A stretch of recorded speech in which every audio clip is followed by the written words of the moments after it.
Professor बसा आपको स्वागत करी आलोचना को ये 5 दिन समय दि जाए डोनाल्ड ट्रंप तरफ ये युद्ध को स्थगित रखा ये खबर को केमी देखुं प्रोफेसर बसा तुम 30 दिन छूट दवाई चिंता कले हरमुज प्रणाली जो सीट छिड़ा होता से कहले एग्रेसिव मोड्रे 48 आवर्स अल्टीमेटम दिगला ईरान को 40 आवर्स भितर जदि से कौन प्रकार हरमुज मुंड न नौची तेरे डिस्ट्रक्टिव जोरदार अटैक हम एबे डोनाल्ड ट्रंप जिपरी भाव में बैकफुट को जीवार देखा यूटर्न नबार देखा डिपार्टमेंट ऑफ वार जिपरी भाव में समस्त डिपार्टमेंट को कहते 5 दिन कौन प्रकार पावर इन्फ्रा कौन इन्फ्रास्ट्रक्चर उपरे अटैक हम ना 5 दिन समय जो नेले या ईरान जवाब आसी जाए ईरान कहवा कथा बर्तमान आमे बेक को जाइना अमेरिका बा डोनाल्ड ट्रंप गोटे प्रकार बैकफुट को जाइछन्ती एवं सी जो 5 दिन अटैक बंद कर ईरान मीडिया जवाब देछि एवं यार किंतु गोटे भल शुभ सूचना देखा जाउछि जे से संगे संग बयान जो 5 दिन अटैक बंद करबा कथा आसीबा परे मात्र संगे संग क्रूड ऑयल बाजार रे बा वर्ल्ड रे जो क्रूड ऑयल रेट रहिछि 11% सेथिरे कमी थिला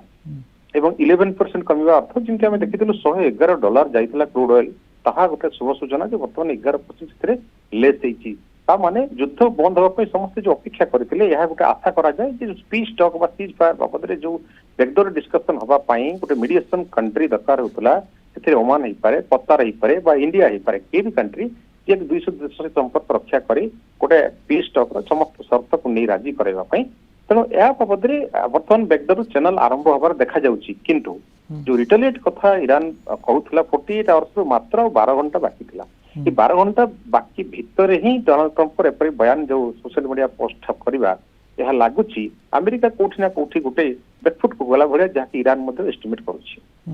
ओके प्रोफेसर बसा हरमुज प्रणाली उपर समस्त नजर रही हरमुज प्रणाली रे आगो को ईरान रा कौन भूमिका रहिबो ईरान जेपरी भाव में प्रथम कही जेपरी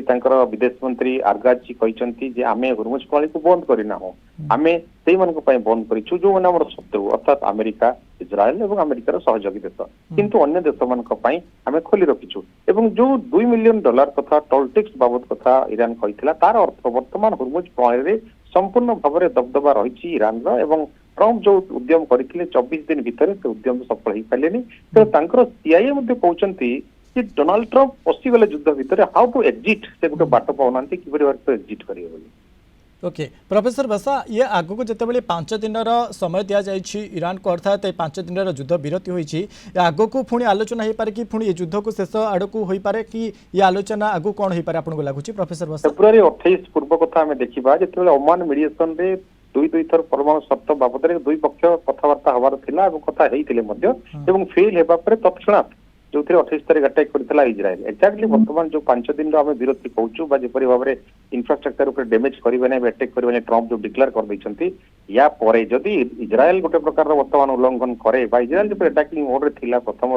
जदि से किसी करे तेज युद्धर भयंकर स्थिति हम जहाँ ईरान गोटे धमक दे सारी ओके इज्राएल एक प्रकार रक्तमुखा हो पलटि ईरान को अटैक करने तेरे ये अमेरिका पर इज्राएल भूमिका कौन रज्राएल मानिज तो ये युद्ध को लेकिन इज्राएल तो प्रथम मान ना कारण जो अमेरिका अमंग होता युद्ध इज्राएल ही आरंभ करथिला जो समय इज्राएल नेतान्याहू गस्त थिला व्हाइट हाउस को से वार बाबद डिस्कशन करथिले एवं एटिक प्रथम इज्राएल करथिला हुए से अमेरिकार प्रॉक्सी हो पारे बट एबे जो युद्धर मैक्सिमम इन्वॉल्वमेंट इज्राएल रही अटैकिंग इन्वॉल्वमेंट इज्राएल रही तेणु एबे 5 दिन भितर बहुत किसी कथा पृथ्वी में देखा चेंज हबार आशा कारण इमिडिएट जमी आम कहूँ क्रूड ऑयल 11% कमीगला अर्थात आगामी दिन में निहाती शुभ सूचना आसो और पीस टॉक बाबद कथबार्ता।